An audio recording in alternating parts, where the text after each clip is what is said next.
Welcome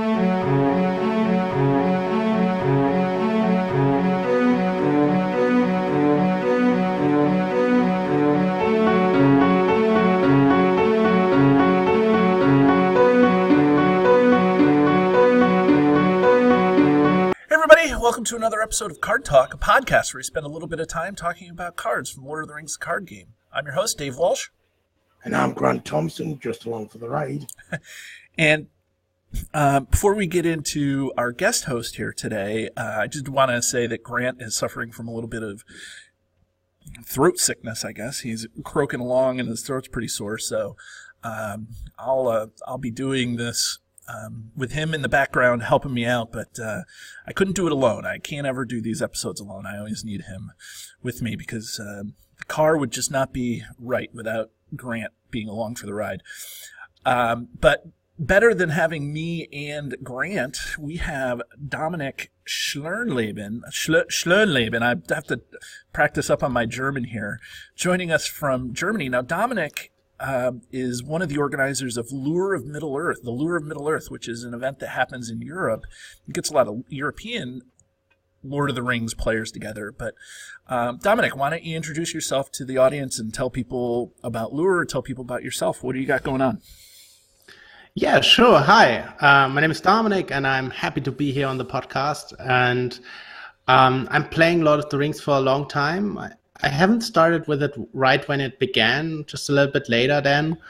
But I really love the game, and so I'm doing the LOTR convention together with a friend, but I am not the founder of the LOTR. Actually, he made this event before Lord of the Rings LCG even existed. It was actually in the beginning a convention for Middle-earth, the Wizards, the collectible card game from the 90s, where you played as the it was like the first game, like the legacy game, and right.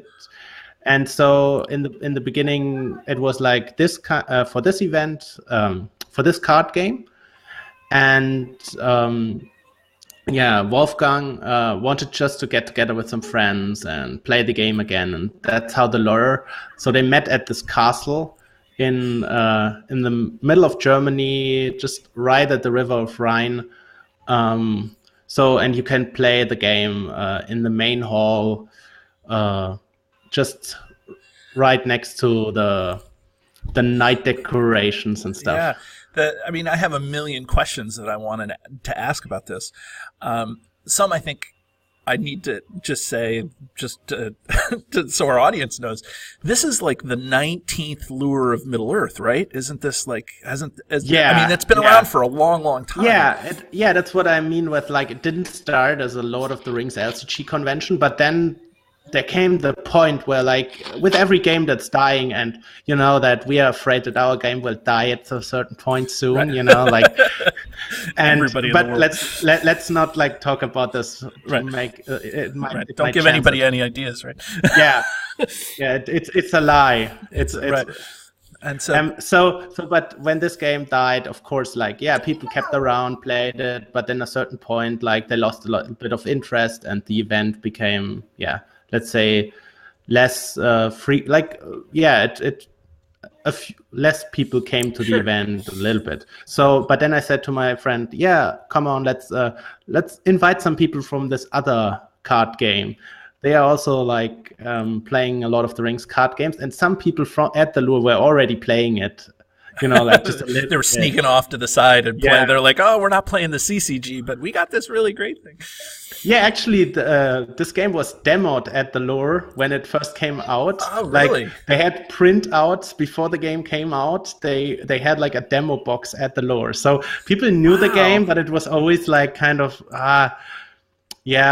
not really big there. Okay. So, and then we invited more players, and since then it's growing, and now we. Last year we nearly hit our capacity, which is currently 130 players, and I hope we can hit this year, so we can say we were booked out. Yeah. Is there, so for people just hearing about Lure of the Middle-earth on this podcast, maybe some business, you can give it a shameless plug or something. Is there space available? Can people still register to attend? Yeah, sure. Go to lureofmiddle-earth.com right now and join the lure. You'll get hooked. Like it'll call for you every year Yeah. starting from then, and get yourself corrupted by us. Well, this has got to be a huge undertaking for you and Wolfgang to do. Like, you're both live in Germany. Do you know each other before this, or what's the? No, actually, Wolfgang is coming from Austria. So, Okay. And yeah, I didn't know him. Like, he started this event, and I was just a visitor in the beginning, playing the Middle-earth CCG. And so then you get to know each other there. You meet there every year, basically. Like, there are some people I only meet once a year, but I will still call. Like, you really look forward to meeting them there. Right. Yeah, that's. And so you yeah, played true. this. You played the CCG before you played the Lord of the Rings game. Yeah, but I'm not really into that anymore because the other game is filled so much, and it kind of replaced the game at a certain point, and and so I'm really taking care of this event, like this part of the event now. Like I'm taking care of all the Lord of the Rings LCG things at the lore. So I'm for example coming up with the schedule, like what kind of events are we playing there. So maybe to talk a little bit about the lure, like. So you said you're going to have lots of events. So in the United States, in October, we had the Con of the Rings, which a lot of people from the United States and some people in Europe went to. And so, there was events. They tried to play through the whole Saga campaign in the one weekend. Like, is it going to be similar to that then? Is that what you have kind of planned? Kind of. Yeah, we tried something like that last year, like a condensed Saga version, but people didn't really like that much because it was a little bit stressful, and like people like to relax at the lure, and it was a little bit restrictive because we tried to make it a little bit more thematic, and so. But we have like a range of events. Like the main event is every on the Saturday, like the big day, we play, of course, a fellowship event every year. Like I don't know how it's in the US, but in Europe, there are very few fellowship events actually. Mm-hmm. Like this is a big thing where you go to the lure just to play the fellowship event every year. A lot of people come there that it's their only chance to do it, and then like. We played a fellowship event with like 40 people. Okay, so so this is going to be a big fellowship event sort of thing where people are going to be having a lot of fun and merriment in a relaxed atmosphere, sort of thing. Yeah, definitely. Like that's one part of it, and then like we have but all events are like that. We have like a few that are a little bit more like competitive, like for those people who are more competitive. For example, on Sunday we make like there's a nightmare survival mode where you get a specific nightmare scenario, and then you try to beat it as fast as possible. With like you build a deck specifically for that, and you come there with other people. Like in teams of 2, you try to beat it as fast or lose as long as last as long as you can. Yeah, last as long as you can. Like that's where the name comes from. I got you. And I was going to say, not that the Battle of Lake Town is a nightmare, but that's a print-on-demand Battle of Lake Town, and the longest I've ever survived is a round and a half. So I'm probably not very good at doing stuff there. Yeah, we had like last year we had like some guy who won the scenario on turn 2 or something like that. Oh. So. Was his name Chris Stanford? Was it C-Stan that builds all these? No, crazy but decks? I think it's like someone who reads all his articles with a lot of care. No, but he came really prepared, and the scenario we picked the scenario wrong. Why? Because it was easy exploitable. Like I think it wasn't really like it was kind of fun for him, but then other people were like, "Oh, I'm in round 7 now and I win," and didn't like feel that much. I gotcha. It was a great idea, but the wrong scenario. This year I let him pick the scenario. He picked the one that's the most challenging. You're brilliant. So do you tell people which scenario it is beforehand? Yeah, that's like kind of the idea. Like with all the other stuff, it's more casual, and we try to make it less like you don't have to prepare and stuff like. But that's the one thing where people like this guy.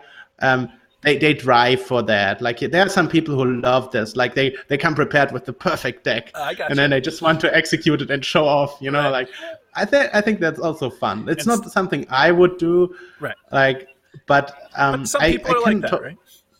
Yeah, I'm more like we are also trying to have like I call it a custom scenario tournament.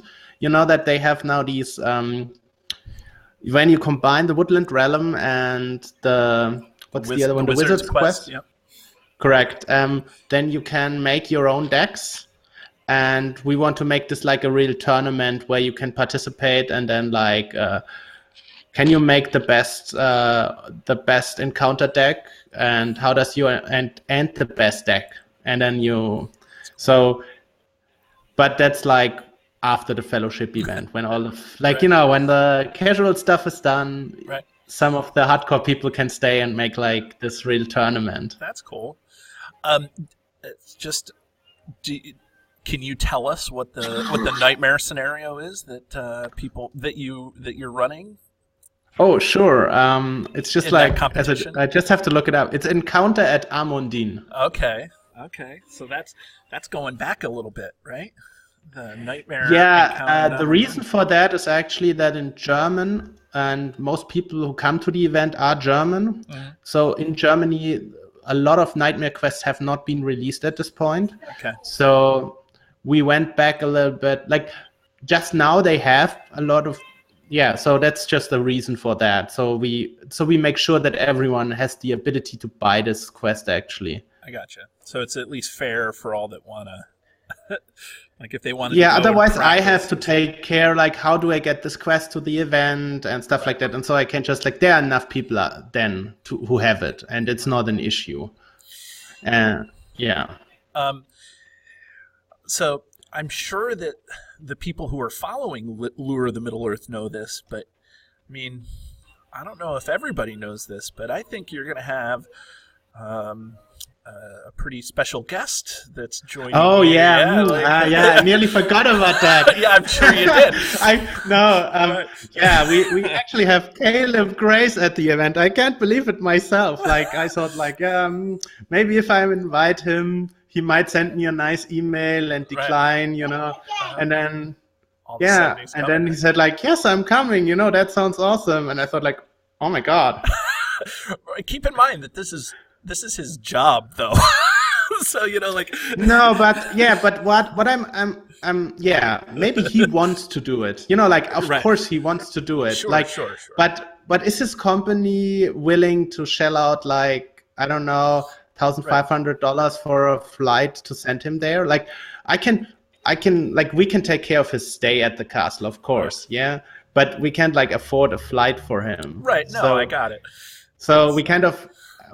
So I was like So what is Caleb going to be doing? Is he? I mean, I know that he's playing, of course. Yeah, he's actually playing in the custom scenario tournament. Okay. And so you can face off against him if you're lucky. That's awesome. And otherwise, like I assume he might play in some games and stuff, but like he's our guest of honor. He has to do nothing. Like he has to just like he can do whatever he wants, right? Whatever he wants. Like he wants to hang out, drink German beer. Right. Like I'm fine with that. If he plays in basically every event, even better. Like people will love it. That's awesome. Yeah, for Caleb this is one of the things that I love about Caleb. Now I don't know Caleb. You and I were talking off camera. I mean, I only know him from doing a podcast interview with him, but the fact that he's willing to do these things is amazing. So I like that there's a designer out there that really gets in and hangs out with the people that play the game. And he's always putting himself out there all over the place. Yeah, it kind of makes me a little bit less fearful that the game is dying. Yeah. The game is definitely not dying. I can say that. Well, that's my opinion. I don't have any inside information whether the game is dying or not, but I can't imagine that it is. We'll keep it alive like the last one, right. At the lure. Right. I would love to go to the lure. I've never been to Europe, and I would love to go to the lure. I'm sure Grant is nodding his head saying he would love to go to the lure. Like, it just seems like an awesome... See, he's coughing. Yes, that he wants to go. I think that's a yes. Yeah. It's just like it's so thematic. It's one thing. The Con of the Rings was amazing. And I didn't go to that either. But to play at where FFG, the company that makes the game, that's amazing. But then to play in a middle, like a Middle Ages castle, which, by the way, my friend, the German teacher, was telling me that the castle that you're holding it in Bacharach, Germany, is like one of the most picturesque, amazing castles ever to have an event in. Like you said. Yeah. Even if you go there not to play Lord of the Rings LCG, it's like worth the stay. Like, it's awesome. Like, you can go there and then like hike up the mountains, just like enjoy a few. Like some people do that actually. They come to the lure and then they stay a little bit longer. Most come early actually. That's more the thing. And then and they come with their whole family. Some people it's a family event. Like we are. What are the dates of the lure, just to let everybody know? Oh, sure. It's the 8th till 10th of March. Okay.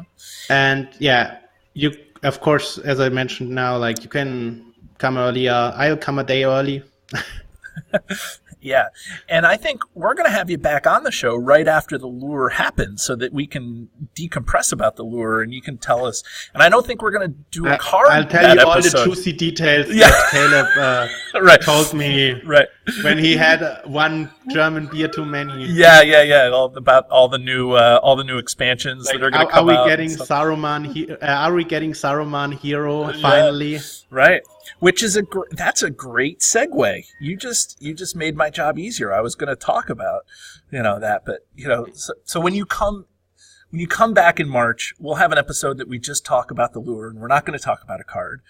But in this episode, we decided that, hey, we can talk about the lure a little bit leading into the lure, but have you talk about one of the cards you play, and it's a great time to introduce that card. Dominik, what card did you pick to talk about here on our show? I already spoiled it. It's Saruman. I think he's like, I picked this card because I think Saruman is underappreciated. Like, he is underrated, but he's much better than people give him credit. Right. Do you have a copy of Saruman to read his stats and see what he is, or should I do it? I didn't prepare like that. Okay, that's cool. I can try to get it from heart. No, that's fine. And so Saruman, for anybody who is looking, Saruman is a 3-cost but doomed 3 neutral ally. He's got 3 willpower, 5 attack, 4 defense, and 4 hit points. He is a unique character, of course, and he's got the Istari and Isengard keywords. And just like his buddy Gandalf, at the end of the round, you discard him from play. But I think it's his response that is one of the things that we get to talk about, or at least spend the most time talking about, and that's after Saruman enters play, choose a unique enemy or location in the staging area. And it's non-unique. Right, choose a non-unique enemy or location in the staging area. And then while Saruman is in play, the chosen enemy or location is considered to be out of play. And before I let you talk about it, Dominik, I'm just going to clarify for the audience that we have a rules decision made here that came down. If there is a non-unique enemy or location that's guarding a card, both the non-unique enemy and the guarded card are considered to be out of play. So you can't use ally Saurman to release a guarded card into your play area. So that was an official. I mean, you guys, it's a cooperative game, so you can play it however you want. But that was the official ruling that came down. So, Dominik, what do you think of Saurman? I really like this card, but it's one that I get, like, as most people I play him not enough, I think. And I think the problem with Saruman is that he has Doom 3. And a lot of people think that's really bad, and I think it just isn't. I think you just have to, if you look at the card, I think the main issue with Saruman is look at the card and tell me what you think if it wouldn't have Doom 3. Would you play it in a lot of decks?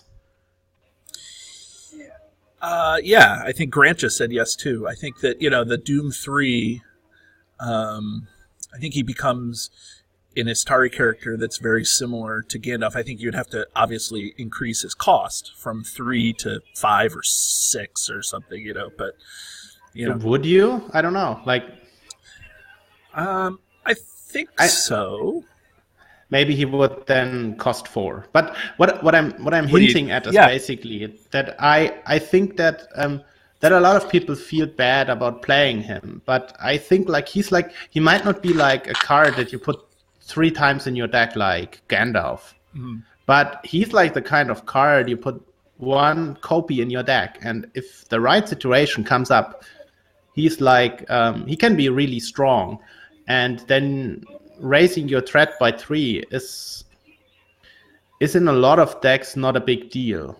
In some decks it is, but in a lot of decks it isn't, and I think that's and I think he became he was always a little bit niche, but then Galadriel came out. Yeah. And he's the perfect character to play in your Galadriel deck. I was just about to say that when Galadriel came out, because her ability says that allies coming into play don't have to exhaust to quest. So you can quest with Saruman, and then you can use his either defense or attack to really, smack around the enemies that are engaged with you. He has 5 attack. 5 attack. That's right. That's insane. It is what insane. You can kill with that. I was going to say that I wish Grant had his voice. I would ask him how many other characters actually just have 5 attack, not allies, but heroes too. There's got to be a significant. There's not very many. Maybe Bjorn, ally Bjorn. Yeah, 1. And then it's Hero Bjorn. Hero Bjorn, right?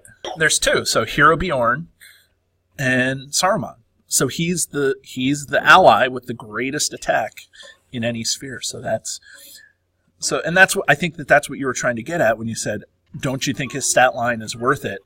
Doom 3 or not Doom 3, his stat line is worth it. I don't mind the fact that he's Doom 3. It's his ability that I think's a little lackluster. Just to remove a card for a turn. He's meant to be the most powerful wizard of them all. Yeah, I mean, I see what you're saying. You take a non-unique enemy or location and you put it out of play.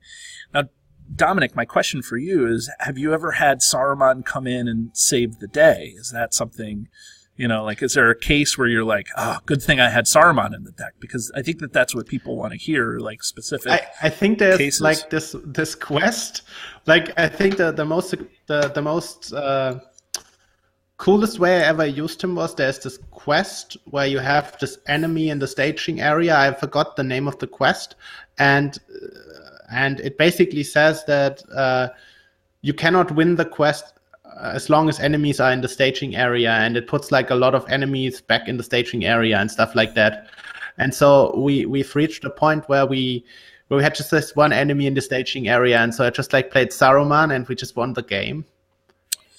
So that was quite fun, but I also think that a lot of times you have these situations where you have a big enemy who's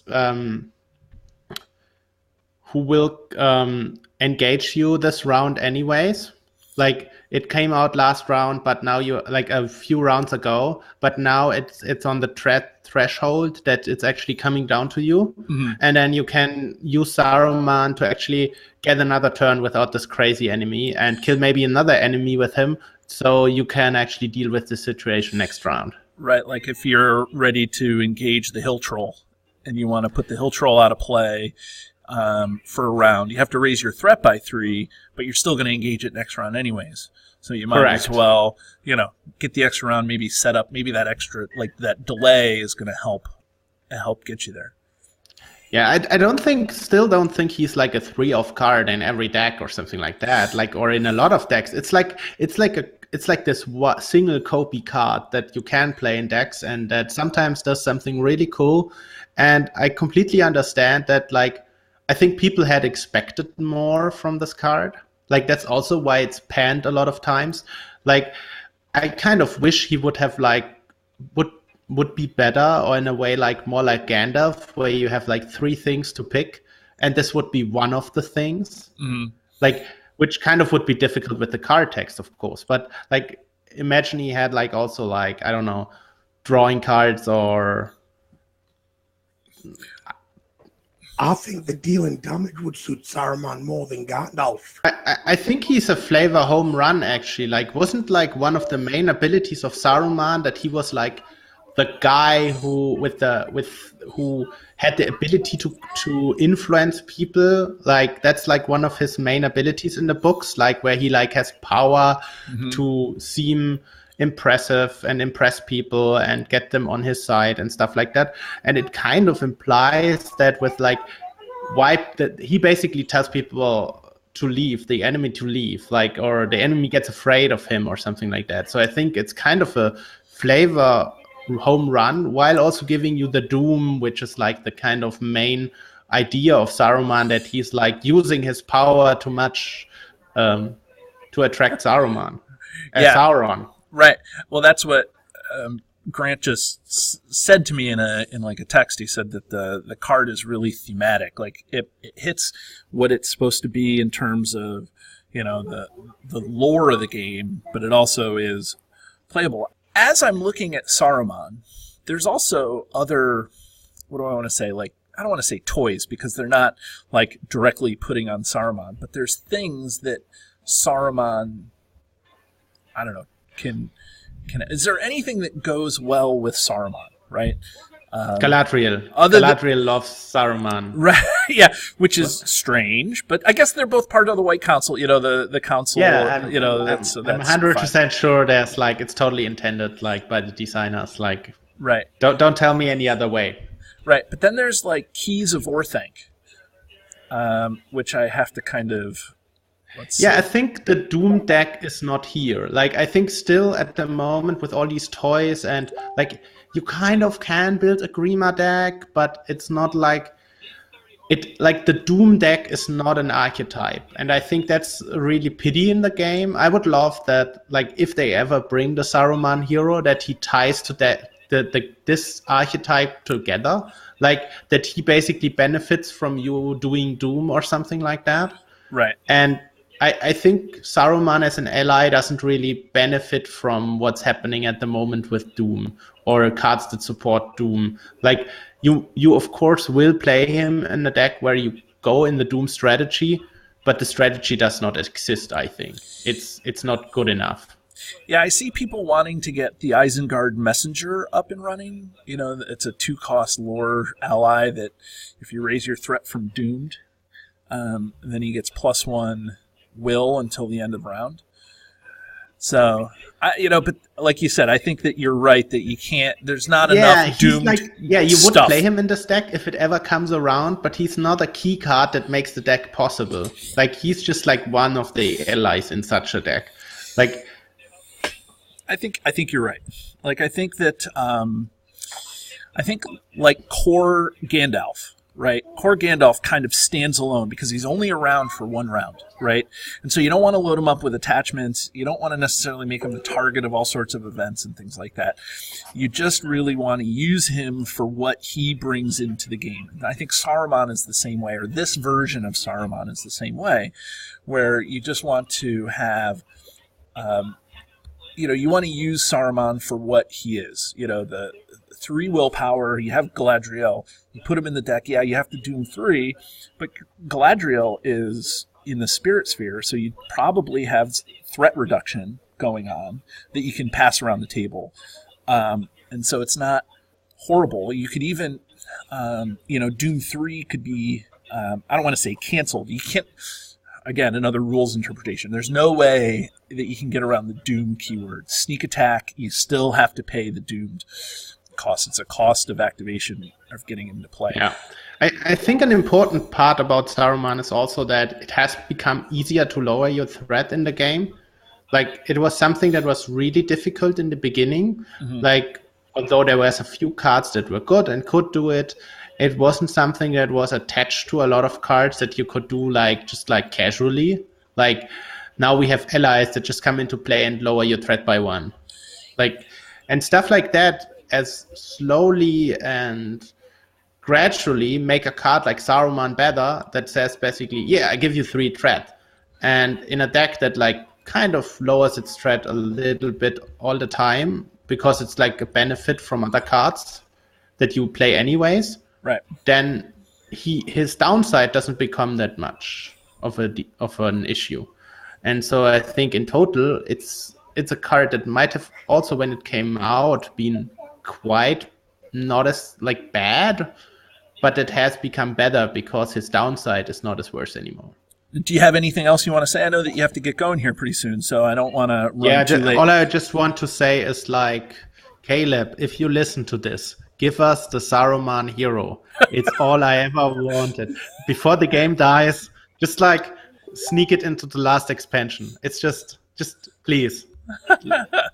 I wish. He's not going to do that. He's not going to end the game, I'm saying. And so that's fine. But maybe the management does, and then he has to make one final expansion,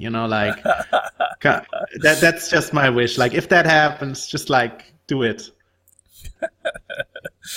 Okay, Dominik. So Dominik just wants to see a Saruman hero. He's pleading with Caleb. So, Dominik, I don't know if you've ever listened to a full episode. I don't now I went on the record with this, and maybe if this actually happens and the game dies afterwards, it's my fault. Yeah. Because I wanted the damn Saruman hero. That's right. I better edit all that out. I can't save this anymore.